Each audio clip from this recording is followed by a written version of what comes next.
Sir government of অসমৰ administrative reforms training pension and public grievances ডিপাৰ্টমেণ্টৰ ফালৰ পৰা প্ৰকাশিত আপোনাৰ এয়া চাব ডেটটো 1 তাৰিখ 7 মাহ 2025 তাৰিখৰ একেবাৰে শেহতীয়া খবৰ আৰু এই খবৰৰ যি বিষয়বস্তু সেয়া আমি আপোনালোকক পোনে দিবলৈ ওলাইছোঁ। এয়া চাব জব লিখা আছে বিষয়বস্তুটো ready recognize in respect of state government employees group insurance scheme for 2025-26 আৰু ইয়াৰ যি অসমীয়া ভাঙনি সেয়া আমি আপোনালোকক ক'বলৈ ওলাইছোঁ।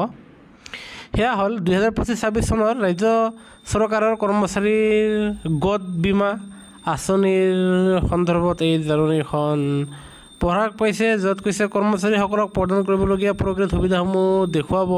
ৰাজ্য চৰকাৰৰ কৰ্মচাৰীৰ গোট বীমা আঁচনি 1983 অধীনত সঞ্চয় পুঁজিৰ পৰা 2025-26 চনৰ ভিতৰত নিয়োগ বন্ধ কৰক। কৰ্মচাৰী গোটৰ প্ৰতিজনৰ বাবে অৰ্থাৎ ক, খ, গ, ঘ আৰু ৰ পৃথক টেবুল প্ৰস্তুত কৰা হৈছে, যিবোৰ www.ppg.assam.gov.in পৰা ডাউনলোড কৰিব পাৰিব। আৰু তালিকাসমূহত দেখুওৱা ধনৰাশিসমূহ প্ৰতিটো ত্ৰিমাসিকৰ শেষলৈকে অৰ্থাৎ প্ৰতিটো বিত্তীয় বৰ্ষৰ জুন, ছেপ্টেম্বৰ, ডিচেম্বৰ আৰু মাৰ্চলৈকে সক্ৰিয় সুতৰ হিচাপ লোৱাৰ পিছত নিকটতম টকালৈকে কাম কৰা হৈছে। এইটো ধৰি লৈ সদস্য পদত প্ৰৱেশৰ মাহৰ পৰা বন্ধ হোৱা মাহলৈকে প্ৰতিটো মাহৰ বাবে ছাবস্ক্ৰিপশ্যন সংশ্লিষ্ট সদস্যৰ পে বিলৰ পৰা কৰ্তন কৰা হৈছে আৰু কৰ্তন কৰা হ'ব। আৰু সেয়েহে নিজ গোটৰ পৰা পোৱা সুবিধাসমূহ তলত দিয়া ধৰণে দিয়া হ'ল। ইয়াতে নম্বৰ চাব, যিকোনো ক্ষেত্ৰত য'ত আঁচনিখনৰ প্ৰৱেশৰ মাহৰ পৰা বন্ধৰ মাহলৈ গোটৰ কোনো পৰিৱৰ্তন নহয়, তেনে ক্ষেত্ৰত সংশ্লিষ্ট গোটৰ বাবে তালিকাত বন্ধ মাহৰ বাবে স্তম্ভত প্ৰৱেশৰ তাৰিখৰ বিপৰীতে উল্লেখ কৰা ৰাশিৰ বাবে ধন ঘূৰাই দিয়া হ'ব।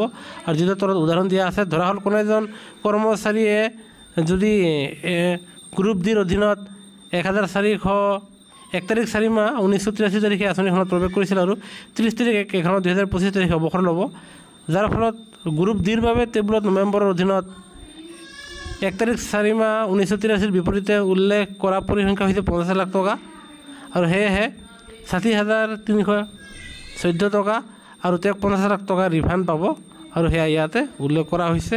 আৰু এনেকৈ এয়া আপোনাৰ নিয়মখিনি বান্ধি দিয়া হৈছে, যিটো আপোনালোকে চাব পাৰিব। আৰু লগতে ইয়াত চাব আমি দ্বিতীয় পেজ দেখুৱাইছোঁ, ইয়াতে চাব য'ত উল্লেখ কৰা আছে group C, group B, group A ইয়াতে বস্তুখিনি ধুনীয়াকৈ বুজাই দিয়া আছে আৰু যিটো আমি আপোনালোকে এয়া চাব। আৰু সেয়েহে এয়া যি আপোনালোকৰ গ্ৰুপ ইঞ্চুৰেঞ্চৰ বাতৰিটো প্ৰকাশ পালে আমি তাৰ পৰা আপোনালোকৰ মাজলৈ এয়া লৈ আহিছোঁ। সেয়ে কৰ্মচাৰী পেঞ্চনৰ প্ৰতিটো খৰচে আমাৰ চেনেলটো আপোনালোকে ছাবস্ক্ৰাইব কৰি নাপাহৰিব। ধন্যবাদ।